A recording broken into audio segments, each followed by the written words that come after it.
nire izena Esbak da. Non demontrez dago liburu hau? Hemen. Jolasek egiteko ipuina deitzen da, eta Gianni Rodari egin du. Marrazkilaria Gianni Pek da, eta itzultzailea Jota Ormazar.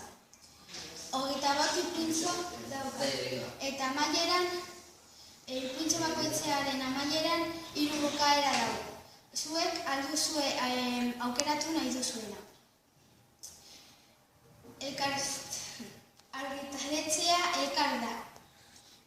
Orain kontatuko dizuet ipuintxo bat.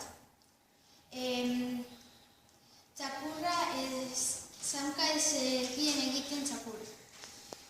Zegoen txakurra bat ezekiela zaunka egiten, eta joan zen animalei galdetzen. Amaiera nahi bat duzue jakin liburua erosi. Edo liburutegi batean eskatu. Niri asko gustatu zen. Agur guztiei. Espero dut liburua